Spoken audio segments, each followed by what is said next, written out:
Y ayer por la tarde se conoció el índice de inflación de junio, fue 6%, 6.5% para la inflación núcleo, y quizá el dato que más llamó la atención es la caída de la inflación en lo que tiene que ver con alimentos y bebidas no alcohólicas. Eso dio 4.1%. Para entender qué significa esta inflación al 6% y bueno, qué impacto puede tener y cómo sigue la cosa, estamos con Camilo Tiscornia. Gracias por haber venido a acompañarnos. Buen día. Bueno, primera reflexión después de ver el 6. Mirá, nosotros esperábamos que fuera menor el dato, pero el 6 fue bastante menos de lo que nos esperábamos.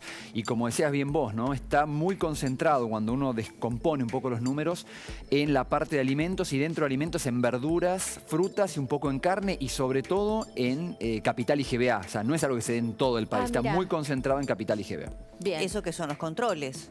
Los bueno, controles, los precios justos, los cuidados, como lo quiera llamar. Si uno ve justamente la parte de verduras, que es el rubro más crítico, en la ciudad de Buenos Aires hay una caída bastante fuerte que no se replica con igual intensidad en el resto del país. Y también la carne en Capital y GBA aumenta apenas 0,7, que es bastante menos que en otros rubros. Y son cosas bastante pesadas. Así que te diría que ahí hay mucho de lo que explica esta menor inflación. Y lo otro es que en junio, dentro de los servicios regulados por el gobierno, aumentó solo la electricidad, mientras que en mayo habían aumentado tanto electricidad como gas. Entonces eso también te explica parte de la baja entre mayo y junio. Claro. ¿Y cuánto se explica por la vía de la recesión?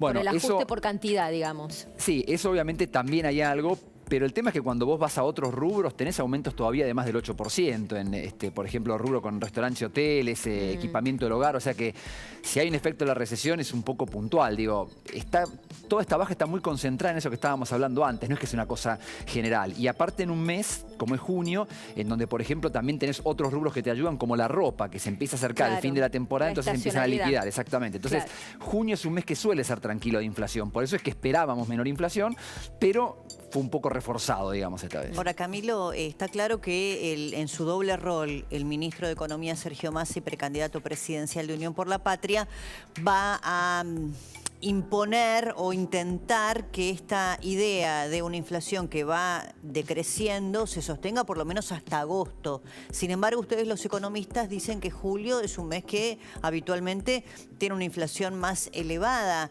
¿Cómo crees que puede hacer el gobierno o el ministerio que comanda Massa para llevar este 6, sostenerlo o incluso llevarlo a la baja hasta agosto? Mirá, yo creo que es poco probable que sea baja la inflación de julio. Me imagino que va a ser más alta.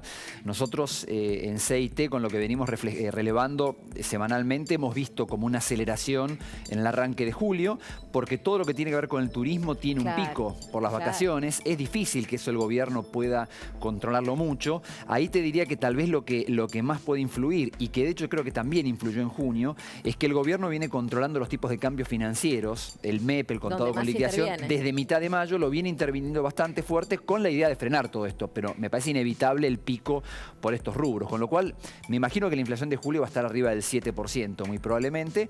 Es justo el último indicador de inflación antes de la elección. Bueno, tenés el de agosto todavía, porque la elección es después del 14, pero...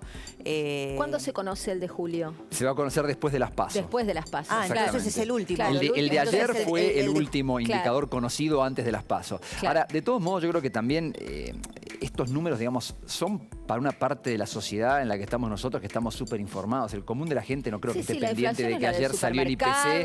Por eso, es una percepción del día a día. De la factura de luz, de gas, claro. No te va a cambiar si fue el día a día, no le va a cambiar a la gente si fue 6, 6,5. O sea, es un ritmo de aumento igualmente fuertísimo de precios que te repercuten, que vas perdiendo poder adquisitivo. Sí, la pérdida del poder adquisitivo, o el primer número, digamos, que se desprende, que es el 50% en lo que va del año, bueno, es incontrastable. Ahora, recién decías, el gobierno interviene en los dólares financieros. Ayer, bueno, se disparó el blue, 512, más allá de que la portavoz dice, bueno, es ínfimo, un poquitito, un pesito chiquito, todo en diminutivo.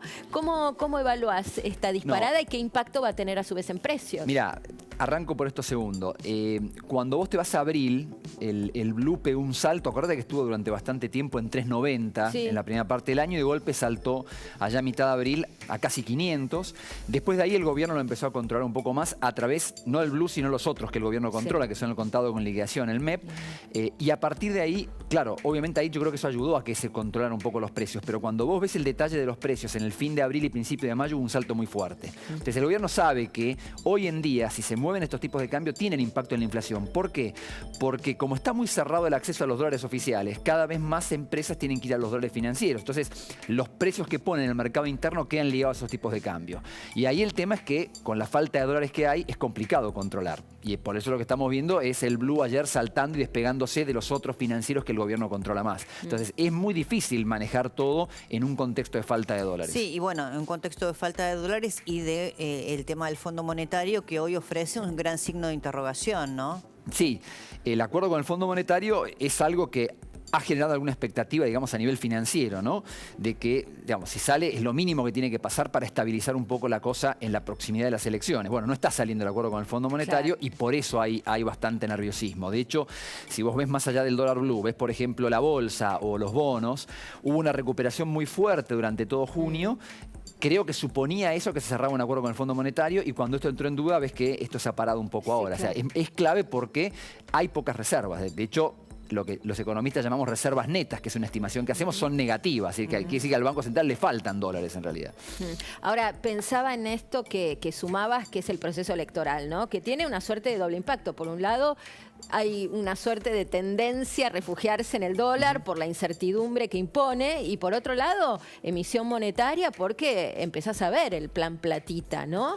Que eso quizá no lo pagás ahora ya en inflación, pero lo pagás en el corto plazo. Totalmente. ¿Cómo ves el impacto de estas dos cuestiones? Mirá, el gobierno va a intentar un plan platita. De hecho, ya ha habido anuncios y préstamos para los jubilados y cosas por el estilo, pero yo creo que está muy limitado, justamente porque sabe que hoy en día la única forma que tiene a la larga de financiar el déficit es por la vía de la emisión monetaria. Entonces, si vuelca esa emisión y la deja, tiene problemas con los dólares. Si la retira con las LELIQ, que son estos otros instrumentos que usa el Banco Central, bueno, le patea el problema para adelante. El gobierno va a optar por ese camino. O sea, yo creo que el gobierno hoy en día lo que está haciendo es, como sea, tratar de contener la situación sin grandes cambios y que el que venga después se arregle.